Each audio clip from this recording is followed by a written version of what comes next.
या तालुक्याचे भाग्यविधाते स्वर्गीय डॉक्टर भाई गणपतरावजी देशमुख साहेब, त्याचबरोबर त्यांच्यासोबत काम केलेले या गावचे सुपुत्र स्वर्गीय अण्णासाहेब घुले सरकार, ज्योतिनाना गावडे, स्वर्गीय बिरा भोंगे, स्वर्गीय दोन्हीबा गावडे यांच्या पुण्यस्मृतीस विनम्र अभिवादन करतो। हे दादांनो, जरा 5 मिनिटं शांत बसा, शांत बसा, शांत बसा।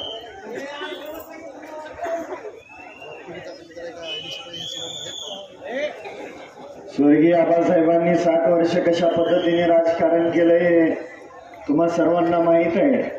आताच नंदकुमार भाऊंनी सांगितलं की सर्व जाती धर्मांना, शेतकरी, कष्टकरी, वंचित बहुजन घटकांच्या सोबत घेऊन काम केलेलं।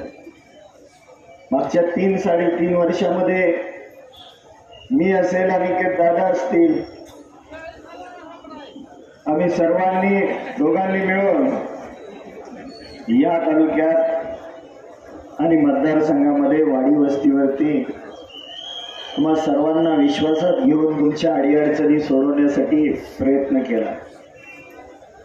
आम्ही दोघेही मुलं आहोत, अनुभव कमी आहे। समाजकारण आणि राजकारण करत असताना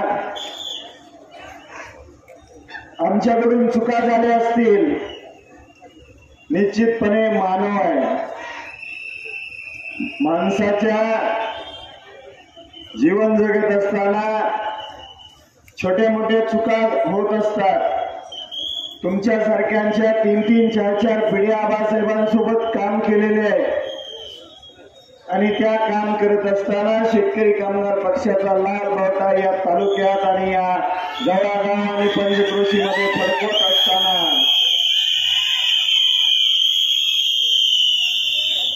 आपल्या सर्वांकडून चुका झाल्या असणार आहेत। स्वर्गीय आबासाहेबांनी त्या पोटात घातल्या। निश्चितपणे मागच्या 3-3.5 वर्षामध्ये आम्ही समाजकारण आणि राजकारण करत असताना आमच्याकडून सुद्धा काही चुका झाल्या असणार आहेत। तुम्ही आम्हाला पदरात घ्यावं एवढी विनंती करतोय।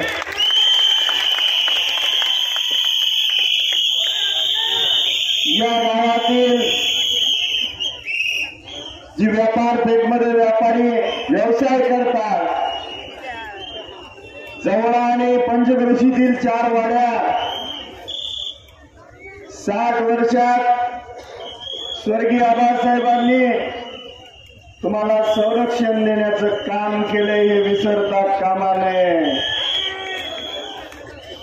आज काय परिस्थिती झालेली आहे, प्रदीप मिसाळ आणि बापूसाहेब ठोकळेंनी सांगितलं की प्रत्येक तरुण सहकार्याने स्वर्गीय आबासाहेबांचा फोटो किंवा व्हिडिओ व्हॉट्सअपच्या स्टेटसला ठेवल्यानंतर त्यांना धमकी दिल्या जात आहे, बोलवलं जाते, दडपशाही केली जाते, गुंडगिरीची भाषा वापरली जाते आणि त्यांना दाब देऊन ते स्टेटस डिलीट करायला लावते। व्यवसाय करू देणार नाही, भविष्यात तुम्हाला सुखाने जगू देणार नाही, या पद्धतीचा विचार 60 वर्षात कदापि आबासाहेबांनी रुजू दिला नव्हता। अजून मतदान व्हायचं आहे, अजून मतदान व्हायचं आहे। मतदान झाल्यावर काय परिस्थिती होईल विचार करा। तुमच्या 4 वाड्यांवरती खूप डोळा आहे। तालुक्यात सांगितलं जातं 4ही वाड्या फुटल्या।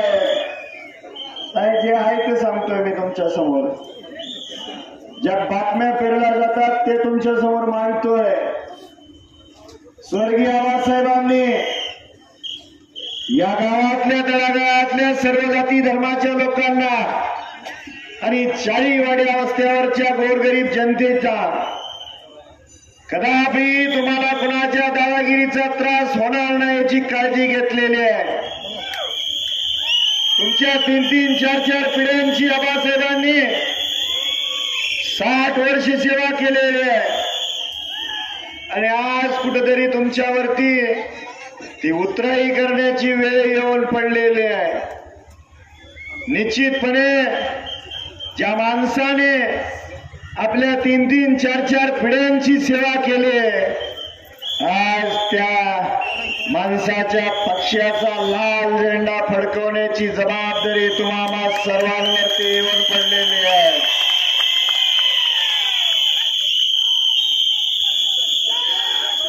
आणि जबाबदारी पार पाडत असताना तुम्ही सर्वांनी या ठिकाणी उत्साहाने तुम्ही उपस्थिती लावली. पुढचे 5 दिवस बाकी आहेत. आज 14 तारीख आहे. पुढच्या 5 दिवसामध्ये रात्रीचा दिवस करून बॅलेट मशीनवरचं नाव आहे डॉक्टर बाबासाहेब अण्णासाहेब देशमुख, त्याच्या समोरचं चिन्ह आहे शिट्टी. प्रत्येक वाडी वस्तीवरच्या घराघरामध्ये पोहोचवण्याची जबाबदारी तुम्हा सर्वांची आहे. नुसते एकदा जाऊन चालणार नाही. त्या वाडी वस्तीवरच्या घराघरातल्या वडीलधाऱ्या माणसांना, माता भगिनींना समजून सांगण्याची जबाबदारी तुमची आहे. 8 नंबरला अजून एक नाव आहे बाबासाहेब गणपत देशमुख. याची जवळाने गेरडी गटामध्ये त्यांच्या प्रचाराच्या गाड्या फिरतायत आणि गणपतबाबांच्या वारसाला हातगाडा समोरील चिन्ह बटन दाबून मतदान करा म्हणून फिरतायत. ज्यावेळेस पराभव समोर दिसला जातो त्यावेळेस अशा प्रकारच्या खोड्या केल्या जातात. पण मला खात्री आहे की ज्या माणसाने तुमच्यासारख्या निष्ठावंत कार्यकर्त्यांच्या 3-3, 4-4 पिढ्यांची सेवा करत असताना तुम्हाला ते हाताच्या फोडासारखं जपलेलं आहे. रात्री अपरात्री ज्या ज्या वेळेस या वाडीतील, या गावातील गोरगरीब नागरिक कामाच्या निमित्ताने आबासाहेबांच्या बंगल्यावर जात होते, त्या वेळेस आबासाहेबांनी स्वतःच्या हाताने कुलूप उघडलेले तुम्ही पाहिलं असणार आहे. स्वतःच्या हाताने तुमचा पाहुणचार केलेला आहे. आज तुम्हावर सर्वांवरती एक नैतिक जबाबदारी पडलेली आहे. आणि मग जी लोक चुकीच्या माध्यमातून चुकीचा प्रचार करतात त्यांना त्यांची जागा दाखवण्याची वेळ आलेली आहे.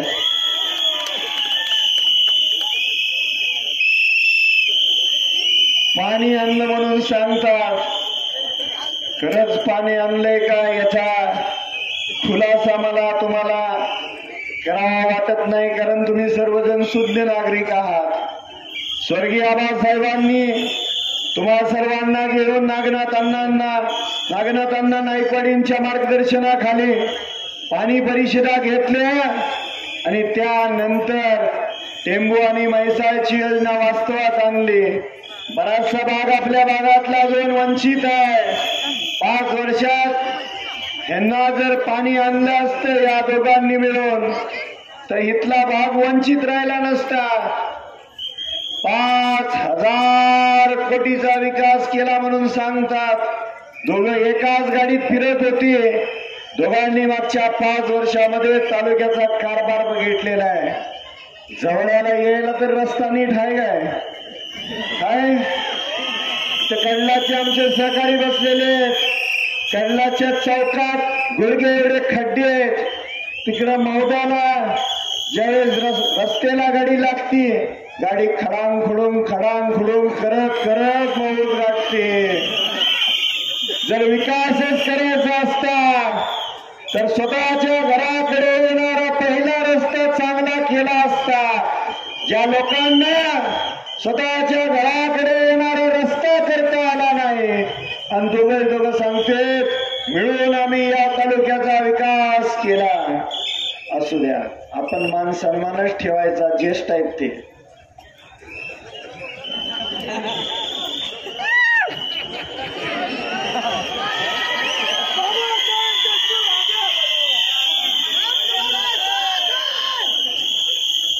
आपण ही निवडणूक लढतोय. लढत असताना काँग्रेस पार्टी, राष्ट्रवादी काँग्रेस, शरदचंद्रजी पवार साहेबांनी, त्याचबरोबर MIM, रासप, वंचित बहुजन आघाडी, राजू शेट्टींचा पक्ष,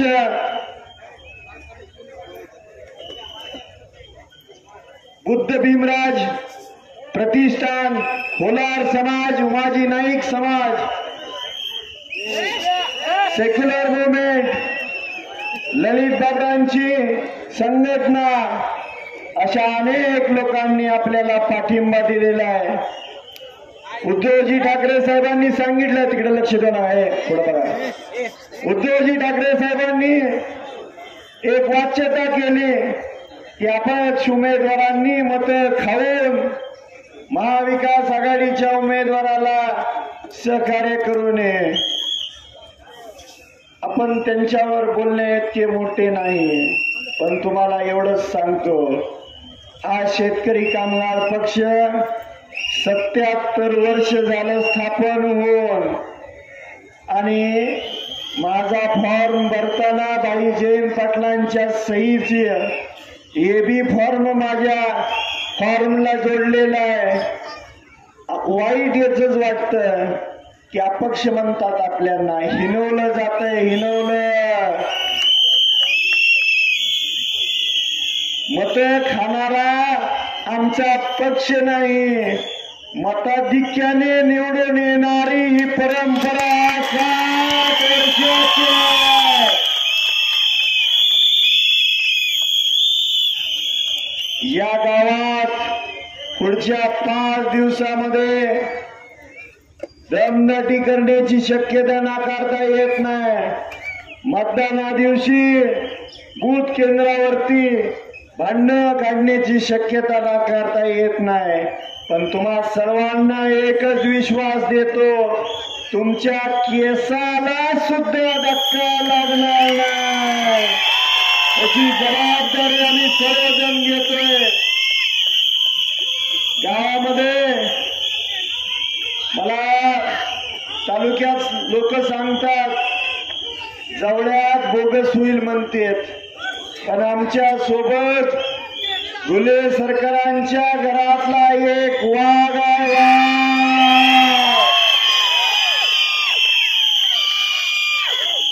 पात्रांनो, बोगस करायचं धाडस तर करून दाखवा.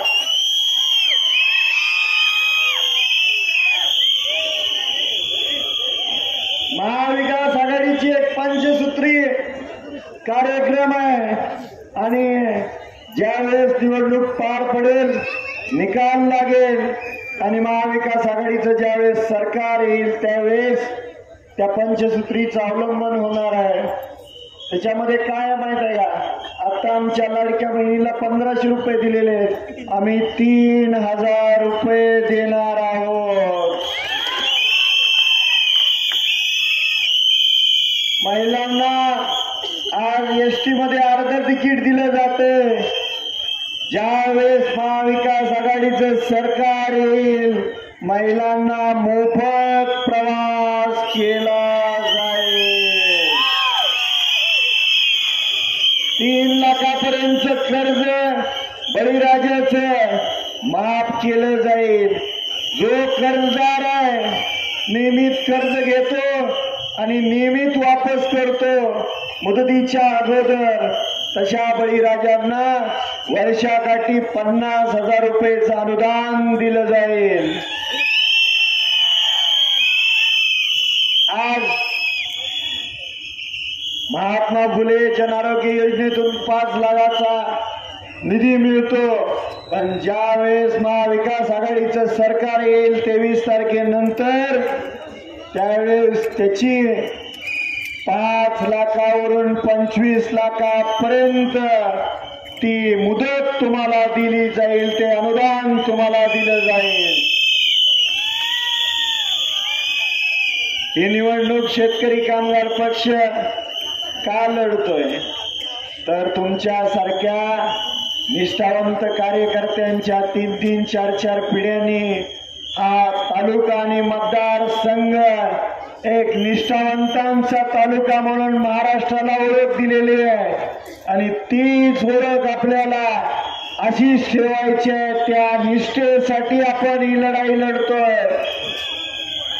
गोरगरीब दीनदलित कष्टकऱ्यांच्या मुलामुलींना चांगलं शिक्षण मिळालं पाहिजे, चांगलं आरोग्य मिळालं पाहिजे, तरुण तरुणींना हाताला काम मिळालं पाहिजे, माता भगिनींना चांगली संरक्षण मिळालं पाहिजे, शेतीला वेळेत पाणी मिळालं पाहिजे, शेतमालाला भाव मिळाला पाहिजे, दुधाला भाव मिळाला पाहिजे. ह्याच्यासाठी आपण ही निवडणूक लढतोय. या दोघांनी 5 वर्षात या तालुक्याचा आणि मतदारसंघाचा सत्ता पाहिली, कारभार पाहिला. इथं उपस्थित असणाऱ्या तुम्हा सर्वांना माझा प्रश्न आहे. या ठिकाणी प्राथमिक आरोग्य केंद्र आहे. प्राथमिक आरोग्य केंद्रामध्ये आपल्या किती कुटुंबातल्या माता भगिनींचं नॉर्मल डिलिव्हरी झाली मला सांगा. आहे का कुणी? या प्राथमिक आरोग्य केंद्रामध्ये उपकेंद्रांमध्ये तालुक्यातल्या नॉर्मल डिलिव्हरी होणं ही शासनाने दिलेली सुविधा आहे. जर यांना यांच्या गावात आणि पंचक्रोशीतल्या कुटुंबातल्या माता भगिनींना ती सुविधा देता येत नसेल मागच्या 5 वर्षात, तर हे काय विकास करणार आहेत आणि हे काय जनतेची सेवा करणार आहेत? निश्चितपणे भविष्य काळामध्ये आरोग्य केंद्रातल्या आणि उपकेंद्रातल्या सर्व सुविधा दिल्या जातील. हा विश्वास शेतकरी कामगार पक्ष तुम्हाला देतोय. तुम्ही सर्वजण या नारायणाच्या नगरीमध्ये एवढ्या मोठ्या संख्येने उपस्थित राहिला. माझ्यासारख्या तरुणांना पाठबळ देण्याचं काम तुम्ही सर्वजण या ठिकाणी उपस्थित राहून करताय. पण काही लोकांनी वाच्यता केली. मला त्याचं उत्तर देणं गरजेचं आहे. मी कुणावर टीका करत नाही. मी सर्वांचा आदर करणारा माणूस आहे. त्यांनी सांगितलं बाबासाहेब देशमुख आणि अनिकेत देशमुखचं जेवढं वय आहे तेवढं आबासाहेबांची यांनी सेवा केली. खरंच सेवा केली की नाही त्याचा खुलासा मी आता करणार. स्वर्गीय आबासाहेबांना 90व्या वर्षी आरोग्याची तपासणी करून घेत असताना मी आबासाहेबांच्या सोबत मुंबईला होतो. 90व्या वर्षी आबासाहेबांनी स्वतःची कपडे स्वतःच्या हाताने धुतली. नातवाला सुद्धा हात लावू दिला नाही.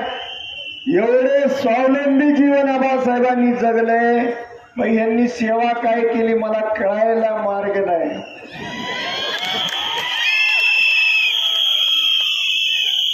यांनी सांगितलं आम्ही आबासाहेबांच्या विचाराचे वारस आहे.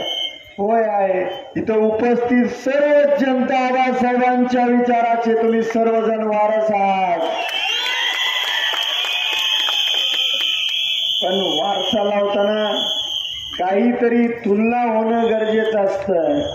स्वर्गीय आबासाहेब निष्कलंक जीवन जगले. 94 वर्षापर्यंत आबासाहेबांच्या चारित्र्यावरती एक सुद्धा डाग पडू दिला नाही. हाय काय तुमच्याकडे ही दोन्ही गोष्टी आहेत का?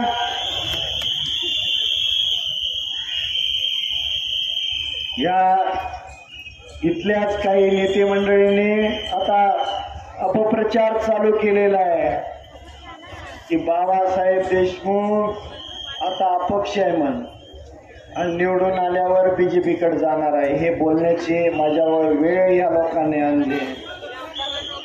ज्या ज्या वेळेस आमच्यावरती असा या लोकांनी अविश्वास निर्माण करून तालुक्यात हा विचार आणि हा मेसेज पसरवण्याचं काम केलेलं आहे. तुम्हा सर्वांच्या समोर सांगतो की या ठिकाणी ललित बाबर साहेब आहेत. त्यांना सर्वच माहीत आहे. खासदारकीच्या माढा मतदारसंघाच्या ज्यावेळेस लोकसभेच्या निवडणुका होत्या त्यावेळेस मला आणि अनिकेत दादांना बरीचशी प्रलोभने आली. पुढून बऱ्याचशा ऑफर आल्या. कदापि आम्ही त्या ऑफरना भीक घातली नाही. कारण तुम्ही हा पक्ष या तालुक्यात तुमच्यासारख्या तळागाळातल्या कार्यकर्त्यांनी टिकवून ठेवलाय. स्वर्गीय आबासाहेबांना 60 वर्ष पाठिंबा दिलेला आहे. विशेष करून जो आम्ही बीजेपीला पाठिंबा देणार आहे हा मेसेज आंबेडकरी चळवळीतल्या लोकांना, मुस्लिम समाजातल्या लोकांना गुमराह करण्यासाठी हा मेसेज पेरला जातोय. तुम्हाला विश्वास देतो आम्ही राजकारण सोडू, पण या लाल बावटा कदापि खांद्यावर उतरू देणार नाही. तुम्हाला अंदर की बात सांगतो, अंदर की मागच्या 15 दिवसात एक बातमी आली होती आणि ती सत्य बातमी आहे. त्याचे पुरावे कोणी मागितले तर काही मंडळींकडे त्याचे पुरावे आहेत. ठाकरे साहेबांच्या गटाची काही माणसं बीजेपीच्या काही नेत्यांसोबत चर्चा करत होते. त्याचे फोटो आहेत काही लोकांसोबत. हे का करत होते माहित आहे का? कशासाठी करत होते? भविष्य काळात सत्ता स्थापन करण्यासाठी, स्वार्थासाठी हे दोन्ही गट एकत्र होण्याची शक्यता नाकारता येणार नाही. तर तुम्ही वेळीच सावध व्हा. आणि काँग्रेस नेत्यांकडे त्याचे पुरावे. कदापि काही गोष्टी